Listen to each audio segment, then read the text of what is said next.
Hello everyone. Hello everybody. Saturday today. Had a very nice day today, very relaxing, very chilled. Beautiful stormy weather this morning, and it's gone very sunny now, so had the best of both worlds today. Yeah, the smell of that rain. Oh, it was lovely because the ground was really dry. Just beautiful. And it was beautifully sunny yesterday, and it was just stunning. So yeah, happy days. While we were getting on with our day, we decided to just had a quick look at jw.org. Well, we've got to keep their numbers up because they're boasting at how many people go on there.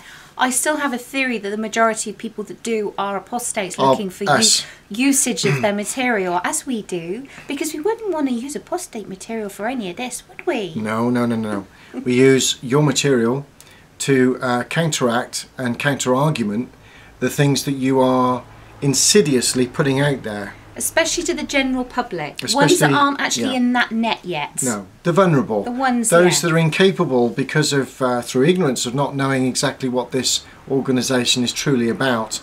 So that's where we come in, and people like us. Somebody said a few weeks ago, you seem to be obsessed with going on jw.org. Not obsessed with it, no, that's probably the wrong word. What we do like to do though is keep an eye on what toxicity is being shared out there with the general public, and we feel duty bound to be able to just give an alternative argument. So if you don't like that, Mr. Person, whoever you were, that's just tough, because it's not going to change. We're going to carry on doing it. Now, what are we talking about today? One particular article that's on jw.org on their front page is something we printed off. And it's called What Makes a Good Friend? It's in an awake as well, so it's not even supposed to be biblically sound, is it? It's actually, it's more for the general public. Is it in the awake? I'm not sure. Yes, it's everyday topics. Right, okay. Yeah, well anyway, what makes a good friend? Now this is interesting, because obviously as ex-Jehovah's Witnesses, we have a very different view from the sanitized version that you're going to read within this particular article. You can go on jw.org and read this for yourselves and have a good gander. You'll find that it reads very fluently and very smoothly, and they've used some fictitious names in there of people that are quoting about friendships. They haven't. Have you used fictitious names? And people's life experiences that probably are or are not true? Well, they could be completely true, darling. I'm baffled. They could be completely true, but you know, I'm shocked by that. I'm going to stick to the fictitious bit because that's the way I am. But anyway, as good apostates, we use the Watchtower literature against itself, not our own stuff, theirs. And so here we are. What makes a good friend? Well, I suppose what Cora and I were looking at when we started reading this is what makes them qualified to even be writing this article. What makes the Watchtower think that it's correct in its assumptions when it comes to making friends with people? Based on our experiences and that of many of us that are out there, many of them on YouTube, many of them on Facebook and the other social networking sites, would argue vehemently that the Watchtower Bible and Tract Society is in no way in a position to, or qualified to be in a position to start giving out counsel to the general public on what makes a good friend. They really are not. But let's go ahead and let's read what this article is saying. I'm going to be using fair use. I'm not going to read the whole article, and therefore this is my opinion and that of my wife only. And so therefore, Watchtower Bible and Tract Society, you could argue that I'm actually advertising your material to a certain degree.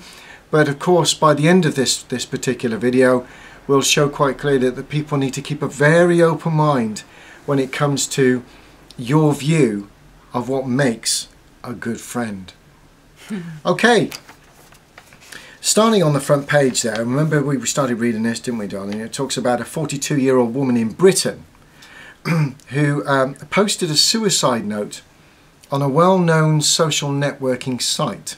Doesn't say which one. No, well they can't, can they? But we're just assuming it's something like Facebook or Twitter or something, because I mean, I don't know how many there are out there, Tumblr, all of them, aren't they? But back in 2010 there weren't many around, so I think it was only one or two. So I really don't know. It's only in the last few years that there's been more. Her message sounded like a desperate plea for attention. Although the woman had more than 1,000 social networking friends, inverted commas, online, not one came to her aid. Can I ask out there, how many of you have 1,000 friends on social networking sites? How many of you? Well, we tried to Google this historic case, and we couldn't find anything. No. Maybe somebody else out there might be able to help us out with this. Do you remember hearing about this in a local newspaper in Britain? Please, if you did, let us know, because we Googled the actual news story. Couldn't see it.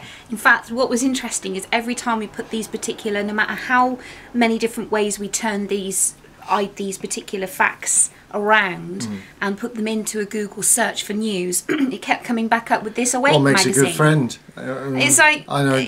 But anyway, even if it is a true case, it's a very sad case. Yeah. And the police found her body a day later, it says here, and she had taken a fatal overdose. Well, that's very sad, and we're not sure if it's true, because you can never tell with the Watchtower. But what makes me interested again is in that short paragraph of information about this particular woman. One, it doesn't name who she is, fine. It doesn't name what social net site it was on, fine. It doesn't even say any other details, but it doesn't even say to you whether she was a witness or not.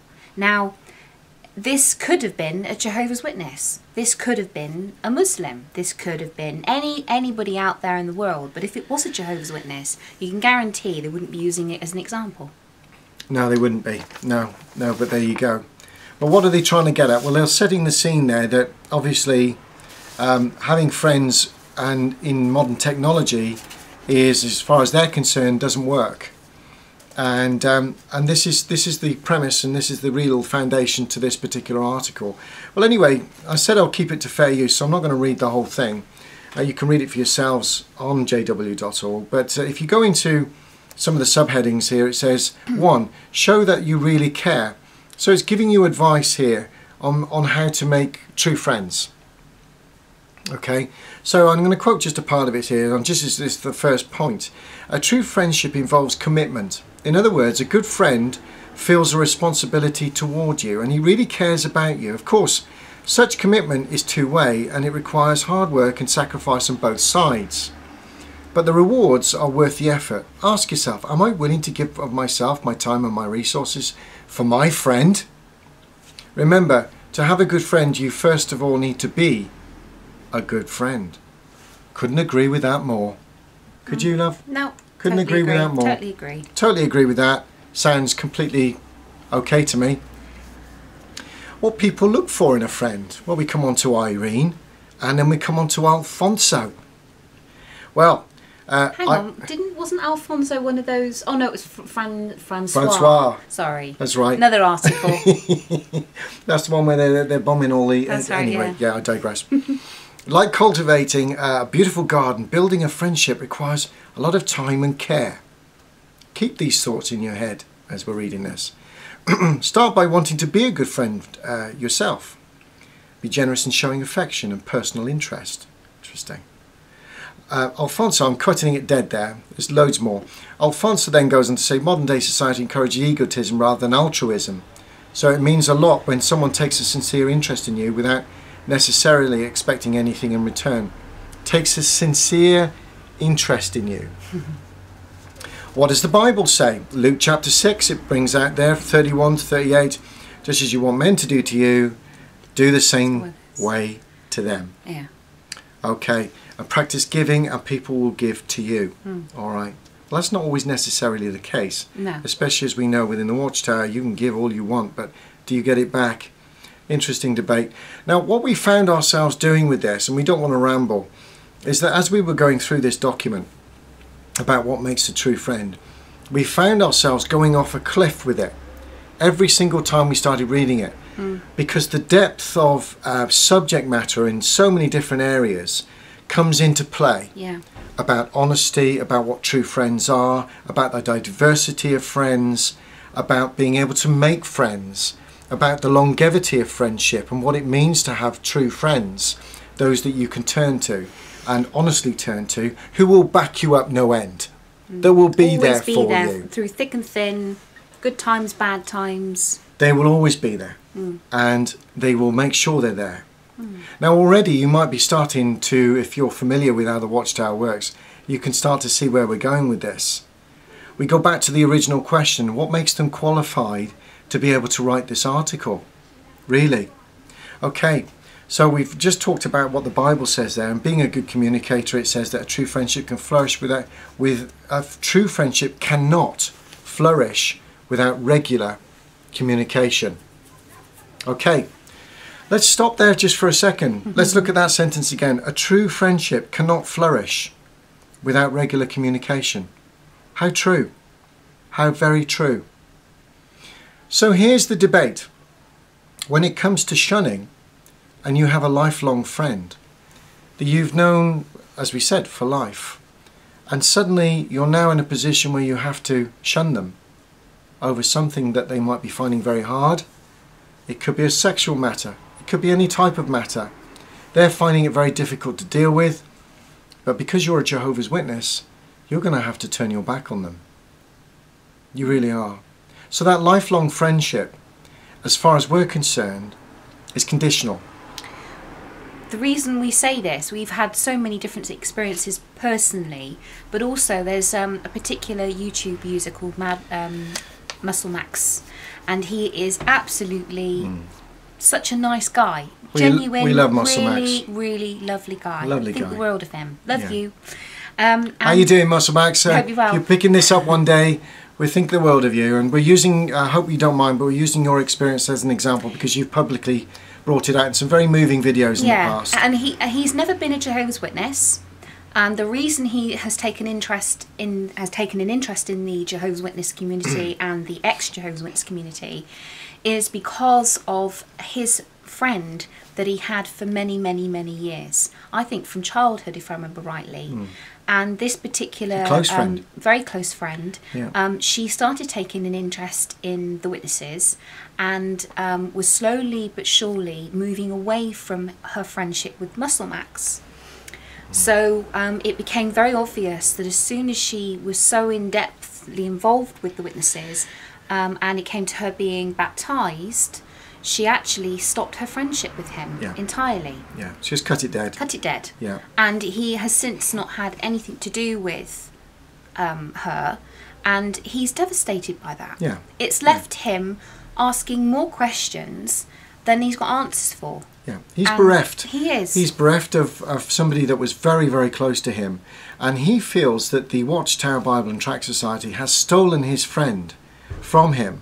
And we would agree with that, because she's now put on the new personality. And therefore dropped all of her worldly associates. Yeah. And yet you can guarantee, because we know Muscle Max from of old now. He's a genuine guy. This guy would stand by her through thick and thin. Yeah. He would, even if she wanted to be a witness, he wants to still be her friend. Exactly, and to the point that he's now finding out more about the witnesses so he can try and understand why she's dropped the friendship so suddenly after so many years of being so close and being together through thick and thin. Yeah, and this could be replicated by millions of people all over the world. This isn't just a one-off. So we're going back to that original question now.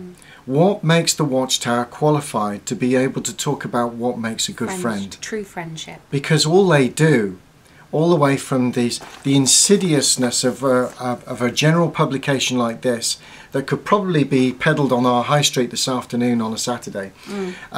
People would read this and think, well, that sounds pretty harmless to me, and they could be drawn into thinking that this is the way forward. Or I could go one step further and say that with an article talking about friendship, if somebody out there is finding it really difficult to find some genuine friendships out there in whatever situation they're in, and they're depressed, they're feeling down, they're feeling low, they want to pick up, they're searching for something in their lives, they're going to pick this magazine up and go, oh, it's the answer to my prayers. This is what I need.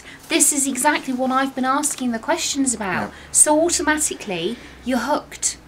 And then you start to build it in. Now the other thing is when I was a witness, went from door to door pioneering, I used to take the Watchtower and Awake magazines. I used to have several different types in my bag, so I'd have some ranging from older magazines that covered things like when someone you love dies, or I'd have another one about so you'd have lots of different topics in your bag, because you were trained that if you had somebody that you knocked on the door, you would try and find a common ground interest that you could go, oh, I have a magazine here I'd like to leave with you, and it covers this particular question that you've just been asking.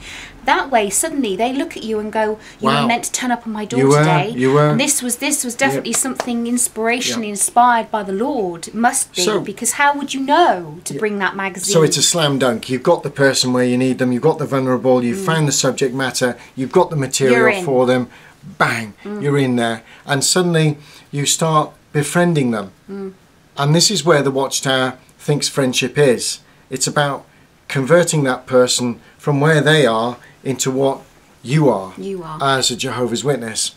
And we can come on to something in a minute that looks a little bit further at that. But you're absolutely right, love. It's a good example because it shows very clearly that this is all organised. Do you know what? There's something else just came to my mind. We've got a lovely customer of ours, and I think the world of her. She's 90 years of age.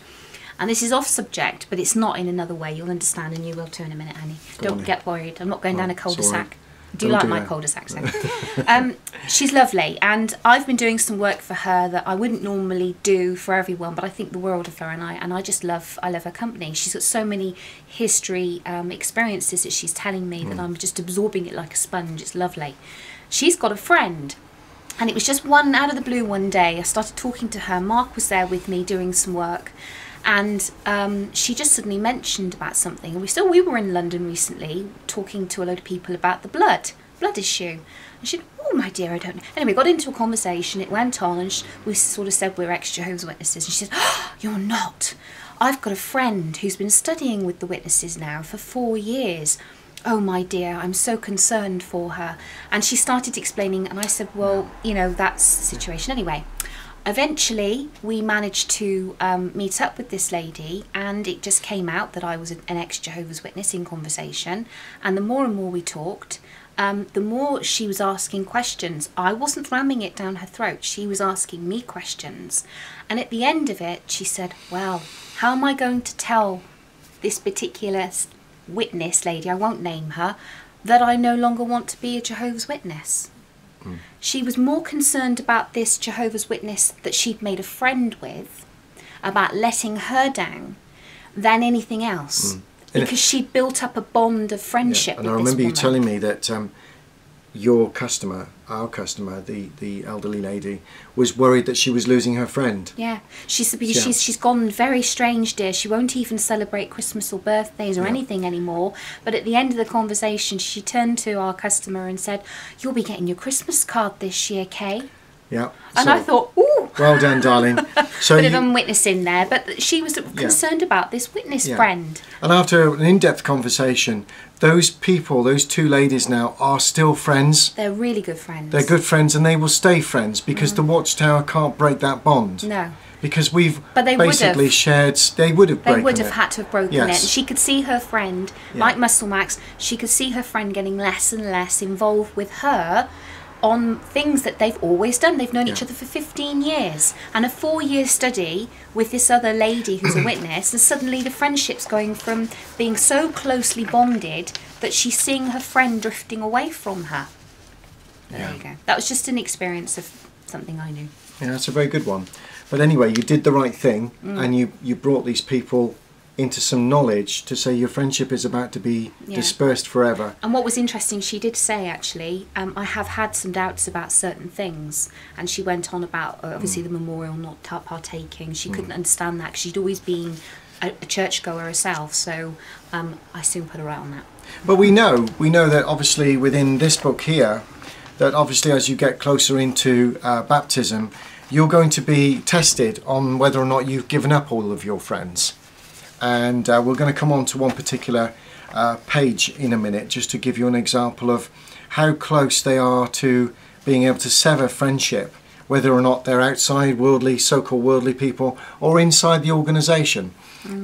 Friendship is a very conditional arrangement if you are a Jehovah's Witness. Even if you're related to that person physically. Now be honest about this. If there's any witnesses that are watching this in the future, please just be honest with us. That your friendships are conditional.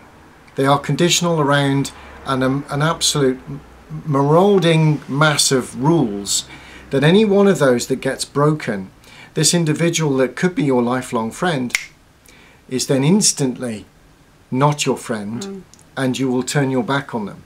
Now, there are specific rules on the watchtowers on it. The watchtowers we're talking about now, the study articles, are not the stuff that the public see, are they? But anyway, coming back to this so-called qualified or authorized version of what makes a true friend, you're showing that you truly care about this, and true friendship involves commitment, really. Okay, what people look for in a friend, and we've talked about that, and says, let's go on to the next one. Juan. Is it Juan? Juan. A true friend should be able to express his opinions freely, but not get upset if you don't agree. Okay. I mean, I nearly fell off the chair when I read this. A true friend should be able to express his opinions freely, but not get upset if you don't agree. Right? Okay. Is this a good time to bring in this one? You could do, yeah. Okay. Organised to do Jehovah's will. Something that won't be in there in the magazine that they're giving out. This is the point when you actually get to you're so far on the hook. No matter what is said in this book, you're just going to, yeah, because you want to get baptized. You want to look like you've progressed spiritually enough to be one of Jehovah's Witnesses. All right. On page 202, question 25, and this one you have to answer and obediently follow this for the rest of your life once you become a baptized publisher of Jehovah's Witnesses.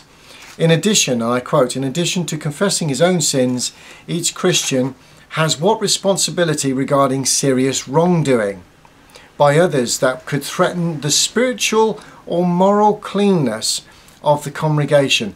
That basically covers everything that is not groupthink, that is not completely and totally compliant with Jehovah's Witness rules and doctrines.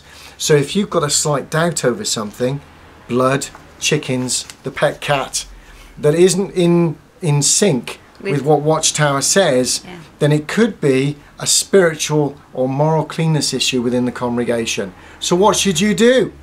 Well, according to question 25, in order to get baptized, in a case of souls in that, they require you to follow Leviticus chapter 5 and verse 1.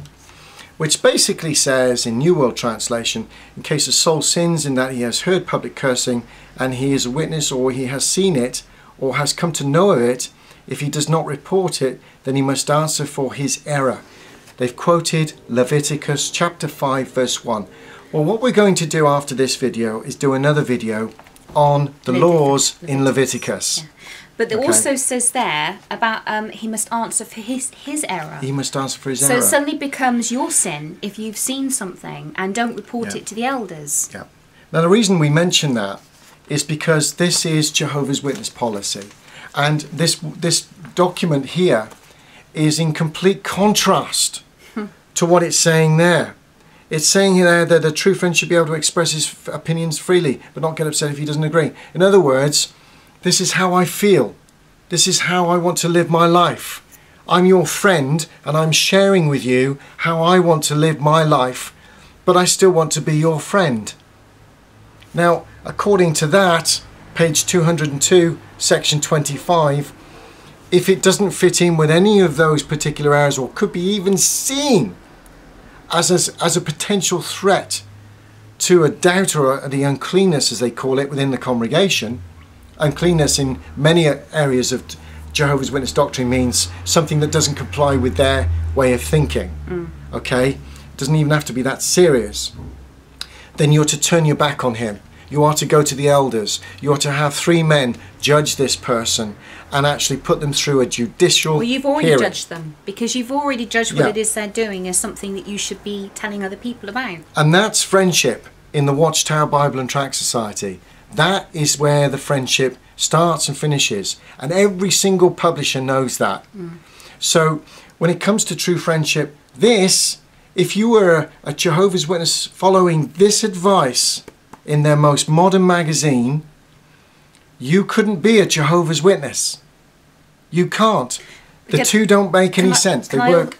Sorry, can I also mention, just ever so quick, sorry to interrupt No, you that's all right. I'll take a breath. I feel your passion, baby. Eunice, just underneath Juan, says, what I value most are friends who are willing to spend time with me, listen to me, especially when I have problems.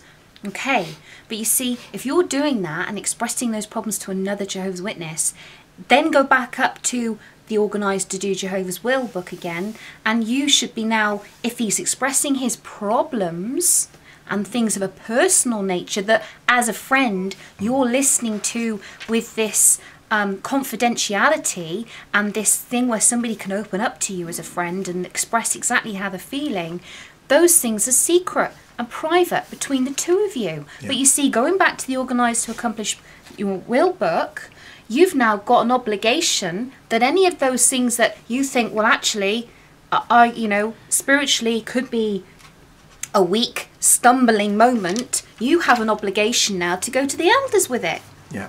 Yeah, and if so you don't, suddenly you're in trouble too. And this is something that I found as a Jehovah's Witness. I never really had any friends.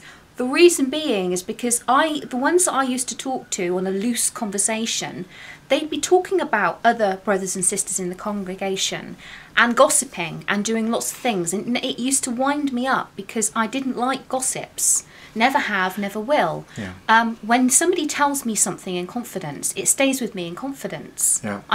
And the same with Mark.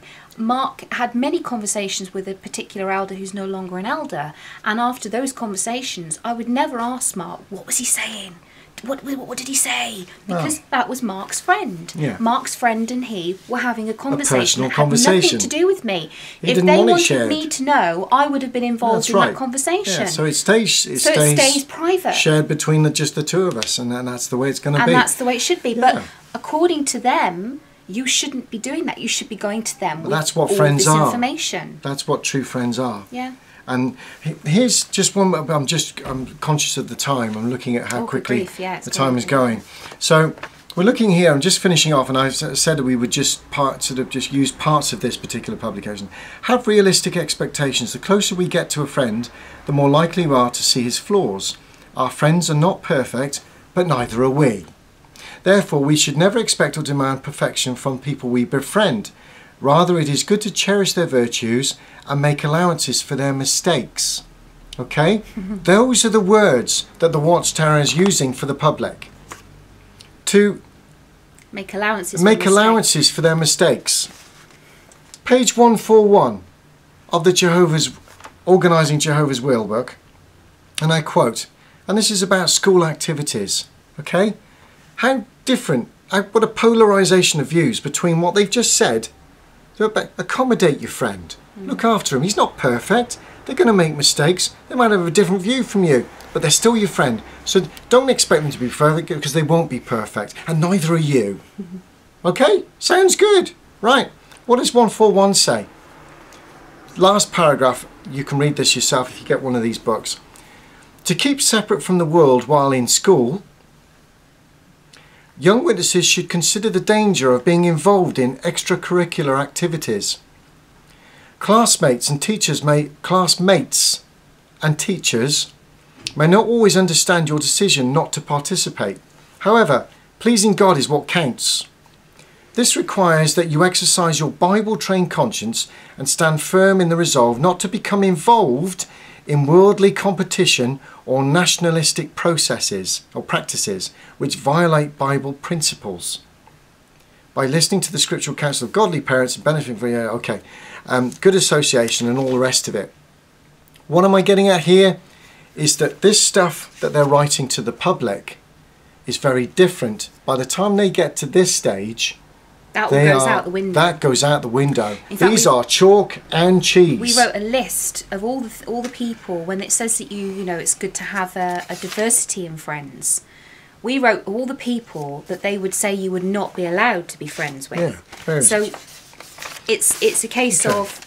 You're a Jehovah's Witness. Yeah. Let's finish off with this. And we just wrote a few things down on here. And just under that lovely picture. Oh, yes. You go on the picture and have a look at it and see if that doesn't give you the creeps. You've got, all right? different...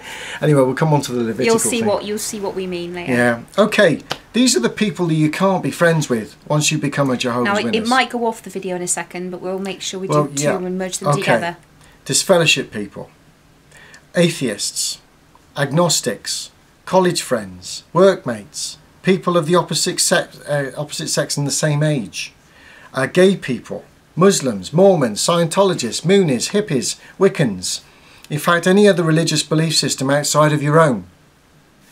Friends who like to have a good time. Disassociated people. People who smoke, gamble, like competitive sport, boxing, karate, UFC.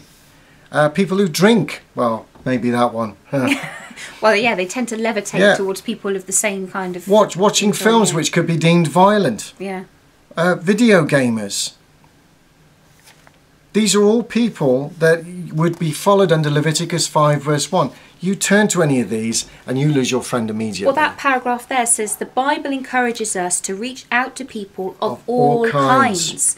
This inclusive, impartial view of friendship can be add a variety to your life, as well as endear you to others. Now, we've just read to you all the ones that people you cannot be friends with, according to the Watchtower. So what do they mean by all kinds of people? They quote there 2 Corinthians 6:13. So in response, I speak to you as my children, you to open your hearts wide.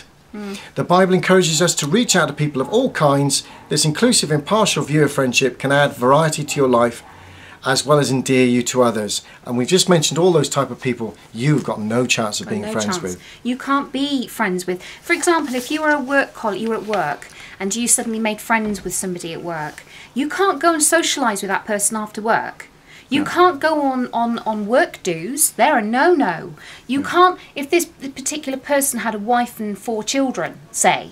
So a homely man, a man he's got morals, he's got children, they're all well-behaved children, his wife's, the couple actually are a lovely couple, the family's lovely family, but because they're not Jehovah's Witnesses, if he invites you round for a barbecue at the weekend, you can't go. And if you do go, and other witness friends of yours have a prick of conscience about you going, they have to tell the elders or approach you, Matthew 18, and say, I'm not happy that you went and associated with worldly people, because they're considered worldly. You're not allowed worldly friends. It's discouraged, as the organised to do your will book says. And there lies the question, are they qualified to be talking about friendship? How to make friends? No, they're not. They're not. They are trying to fluff it up. This is what it means to be a friend, and this is what makes it so evil, is that they are showing you how true friendship works. But actually, when you get to the reality of what really happens once you become a Jehovah's Witness, you're not allowed friends. No. It's all conditional. And in fact, if you do leave and you become a disassociated person or a disfellowship person, they go out of their way to make sure not only the people that were considered your friends stay away from you, but your family also stay away from you. And what did it say back in that very article in the Awake? That friendships need to be worked on, that they are like a garden that needs to be tended and nurtured and looked after. So it's very much a complete contradiction. So anyway, we just had to, it got our goat. It really did. Especially the Leviticus one, so we'll have to get back on to Well, we're going to get onto that one next, but thank you for listening, and we'll speak to you soon. Bye for now. Bye. Bye.